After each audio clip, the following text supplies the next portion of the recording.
In this video, we are going to look at some additional properties and concepts with vectors.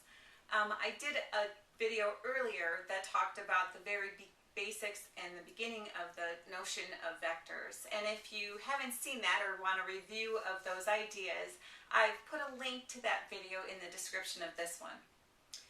But here we're going to talk about first the definition of unit vectors that have special importance when we're talking about basis vectors. Well, here we have our vector I is a unit vector that's in the direction of the positive x-axis.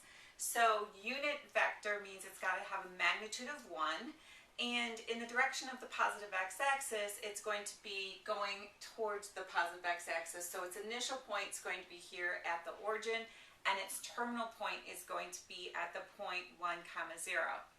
So I've graphed vector I on this coordinate plane, and you see that its initial point is at the origin and its terminal point is at the point 1, 0. And the vector notation of it, remember, we always have to put arrows above the names of the vectors if we're writing on paper or me writing on the board. If they have it in print to you and they can boldface the name, then that's how you would tell the difference between boldface names would be your vectors and the non-boldface ones would be your scalars. So here I have vector I is the vector that's 1, 0. And then vector J is a unit vector that is initial point at the origin and in the direction of the positive y-axis. So it's a vector with 0, 1.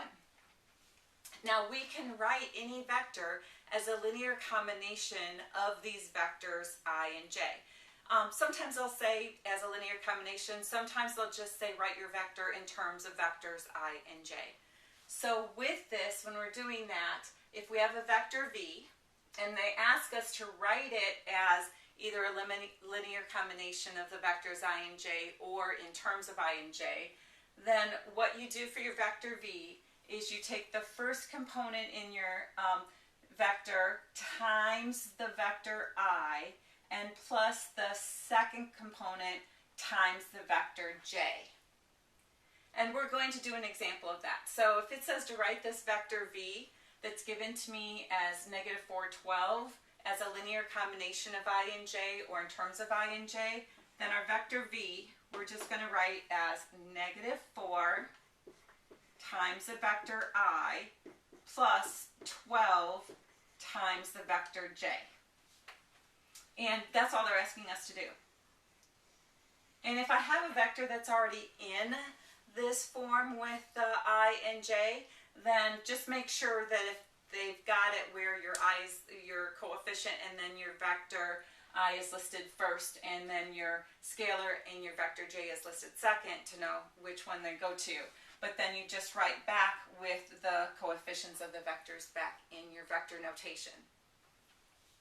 Now in terms of working with this also, all of those properties that I had on the earlier video talking about scalar multiplication of vectors, adding two vectors to get your resultant vector, doing the magnitude of the vector, you would still be able to do that whether it's in this form or whether it's in the original form. And if this confuses you, you can certainly go to this other form and apply those properties and then just answer it with this listed. Next up is dot product. Now, dot product is not the same thing as like a multiplication in essence totally. So when you do the dot product of two vectors, you actually call it the dot product. You don't say you're multiplying them. You're calling it the dot product. And when we have the dot product of two vectors, we really do pretty much a raised bold dot to show the dot product. And the dot product of two vectors is not a vector. So you have to be careful. The addition of two vectors gave an answer that's a vector. And we got it from adding the first components to get the first component of the resultant and adding the second components to get the second component of the resultant. And I got a vector when I added two vectors. But when I do a dot product of two vectors, I get a scalar. I get a number. Okay, so just be really careful about that. So when I'm finding the dot product of two vectors, I multiply the first components of the vectors together and I add to it the multiplication of the second component, and I get this number. Notice there's no arrows over the top of it. So that's just going to be a numerical value. Now, something that is a property that is nice to know is if I have two vectors that are perpendicular to each other. So notice these two vectors are perpendicular to each other because they make a right angle. So if I have two vectors that are perpendicular to each other, their dot product is going to be 0. And if you have two vectors that you do a dot product on and you get a dot product of 0, you know those two vectors were perpendicular to each other. So it goes both ways. And in mathematics, when something like that goes both ways, you say it's if and only if. So it gives you a relationship both ways. And for if and only if, we do write one I with two F's. So IFF just means that if you have two vectors that are perpendicular, then their dot product is 0.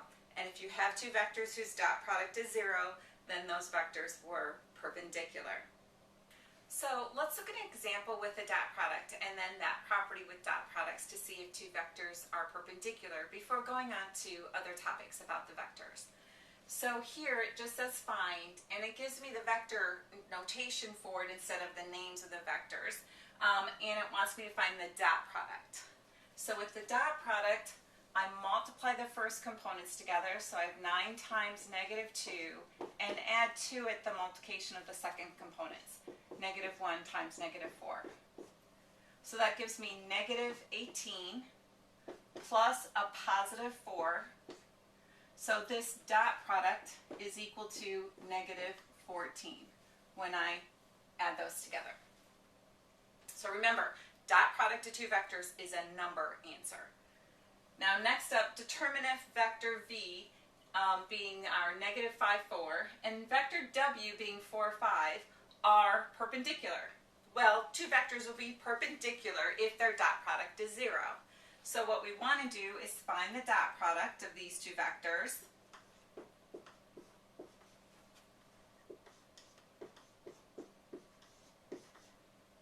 So that gives me -20 plus 20, and -20 plus 20 is 0. So yes, vector v and vector w are perpendicular.